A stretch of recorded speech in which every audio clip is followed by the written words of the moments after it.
আমি মাননীয় সদস্য সিনিয়র অ্যাডভোকেট জনাব জায়নাল আবেদিনের সাথে একটু ডিফার করতে চাই। পার্লামেন্টের এই হাউসে বাইরের কোনো বিধিবিধান চলে না, এটা রুলস অফ প্রসিডিউর অনুসারে চলে। এটা সংবিধানে হাউসকে সেই ক্ষমতা দেয়া হয়েছে রুলস অফ প্রসিডিউর প্রণয়নের জন্য। এইখানে নিষেধাজ্ঞা দেয়া নাই যে কোন পোশাক পরিহিত অবস্থায় এখানে ঢোকা যাবে না বা ঢোকা যাবে। তো সুতরাং তার এভরি লিবার্টি আছে সেই ড্রেসটা বা ইয়েটা পরার জন্য। হ্যাঁ, সুপ্রিম কোর্ট জুডিশিয়ারিতে তার নিজের মতো করে রুলস প্রণয়নের অধিকার আছে, সেটা ওখানে থাকবে। But the separation of power theory অনুসারে লেজিসলেচার এবং জুডিশিয়ারি একটা আরেকটাকে ওভারল্যাপিং বা কোনো ডিকটেট করতে পারে না। তাই আমি প্র্যাকটিসিং লয়ার না, সেই জন্য আমি বোধহয় একটু জুরিসডিকশন ক্রস করে ফেললাম আর কি।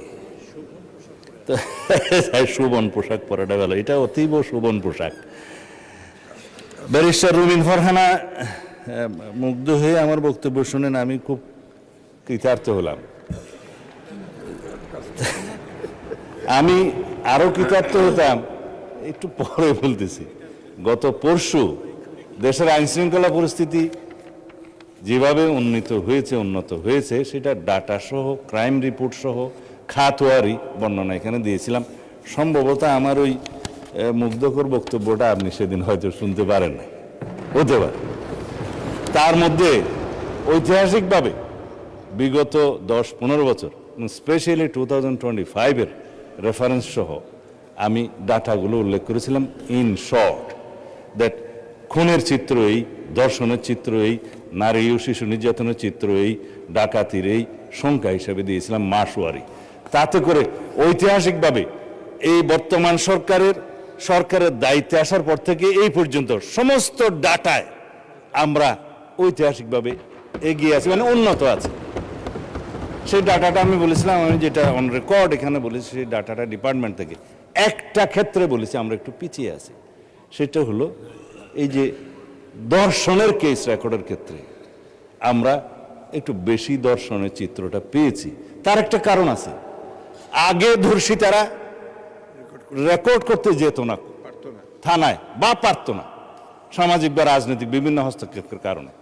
এখন থানায় গেলেই অথবা অনলাইনে তারা জিডি সহ অন্যান্য কিছু দায়ের করতে পারে, এফআইআর দাখিল করতে পারে। এখানে কোনো ইন্টারফিয়ারেন্স নাই, যার কারণে নাম্বারটা একটু ইনক্রিজ হয়েছে।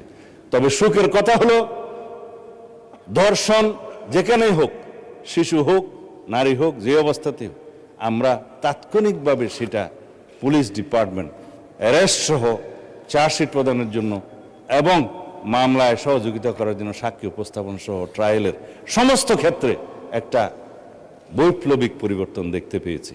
যার জন্য রামিসা হত্যার বিচার হয়েছে 15 থেকে 17 দিনের মধ্যে। মাননীয় বিরোধী দলীয় নেতা দাবি করেছিলেন 15 দিনের মধ্যে বিচার করতে হবে, 17 দিনে বিচার হয়েছে। এটা বাংলাদেশের রেকর্ড। আমরা তনু হত্যার আসামিকে দীর্ঘ 15-17 বছরে যে রেকর্ড নাই, সেই রেকর্ড ভঙ্গ করে আমরা তনু হত্যার আসামি ডিএনএ রিপোর্টের উপর ভিত্তিতে আমরা অ্যারেস্ট করতে সক্ষম হয়েছে মাননীয় স্পিকার।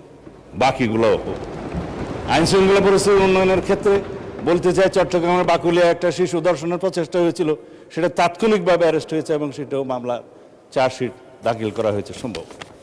এইভাবে সমস্ত জায়গায় আমি আরেকটা বিষয় উল্লেখ করবো না, যেহেতু আমাদের অ্যাটমসফিয়ারটা খুব ভালো আছে। দলমত নির্বিশেষে দলীয় পরিচয়ের ভিত্তিতে এখানে কোনো পুলিশ কোনো অ্যারেস্ট গ্রেফতার করা হয় না, করছে না। অপরাধীকে অপরাধী হিসেবে ট্রিট করছে। সেটা বিরোধী দলীয় পক্ষ থেকে আমরা পেয়েছি। যদি তাদেরও কোনো নেতা কর্মী বিভিন্ন অপরাধে জড়িত হয়, তারা সাথে সাথে ডিসিপ্লিনারি অ্যাকশন নিচ্ছে, সেটা অ্যাপ্রিসিয়েট করি, ধন্যবাদ। আমরাও সেই একইভাবে আইন শৃঙ্খলা পরিস্থিতি উন্নয়নের জন্য কোনো রাজনৈতিক পরিচয়কে আমরা কখনো প্রাধান্য দেব না।